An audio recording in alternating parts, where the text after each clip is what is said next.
So I'm from Silver Spring, right down the road. Yeah, okay. Montgomery Blair, yes.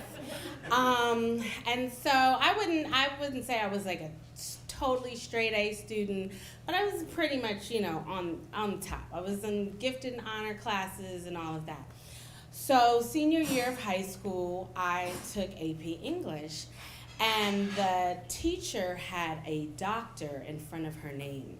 So she was very revered around the school, and everyone was like, doctor, oh, she's a doctor, she's a PhD, it's a big deal. So when we start class, she said, I want to let you know how the grading system will be.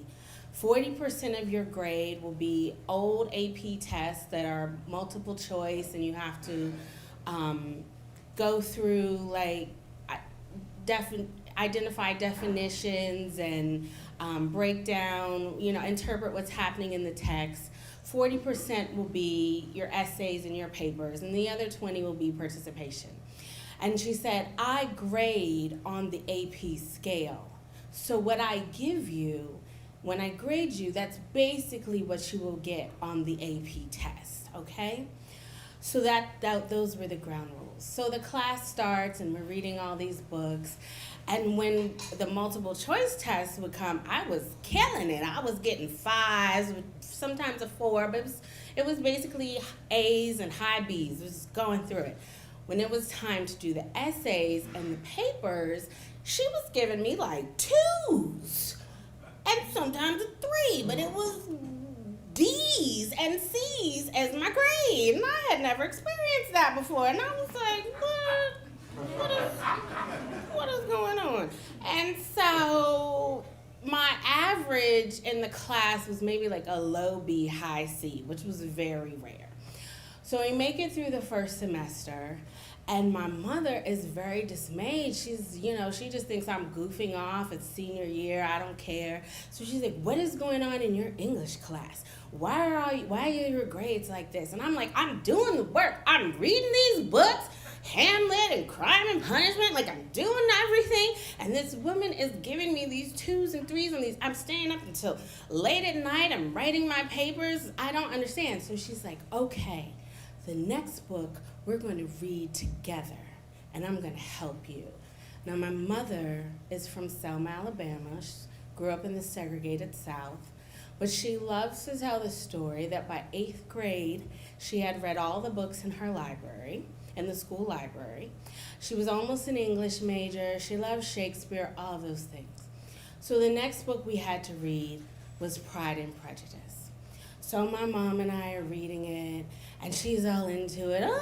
Mr. Darcy, Jane Austen is such a great writer. And I'm like, by the time I'm over it, I'm like, I don't care. I just want to finish this class, graduate, and go to college. I'm over it. So we read it, we work on this paper together. She helps me write it, we're editing it together.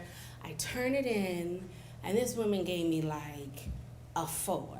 But it wasn't like an 88. It was like an 83, 84, which is like a B minor, like a solid B, but still not at the top, right? And this was my mother's help. So by this time, I'm just over it. I'm over the class. We're getting towards the end of the semester. It's almost time to take the AP test. And I tell my mom, I was like, I'm not even taking the test. She said, what? I was like, I'm not gonna waste your money. It's not even my money. I'm trying to help you out. So I'm not gonna take the test. She says she's graded on this AP scale. I'm getting 2s and 3s from her. So it's gonna be what I'm gonna get on the test. So I'm not even gonna do it. So she's like, nope, you taking that test. I was like, no, I'm good. She's like, no, sign up. You're taking the test. So I have no choice, right? My mother has spoken, and it's her $80 or whatever it costs. So test day comes. I'm shook. My confidence is like, The first part of the test is all the multiple choice. So I'm just going through it. I'm killing it. And then we took a break. And in the break time, I tell my friends, this is a waste of my time.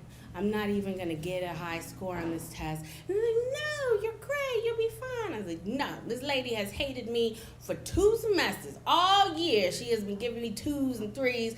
It's not going to go. They were like, no, you can do it. You can do it. Fine. So I go in, finish the test. Now, this is 20 years ago. I'm sure now it's online.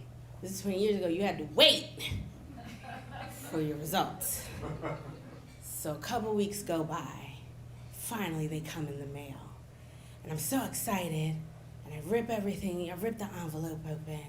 I ain't taken 4 AP exams, but I go straight for the AP English. Like, what was my score? And do y'all know what it was? A motherfucking 5. Okay?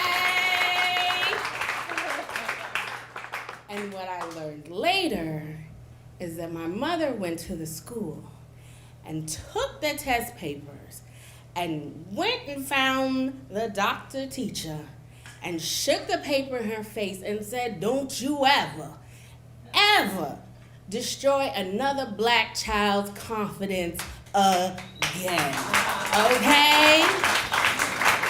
And so this is more than a story. This is a love letter to my mother, who has always been my fiercest advocate and my #1 fan. She's not here tonight, though. She's not here. But she's always there. She's always there, and for that, I love her. Thank you.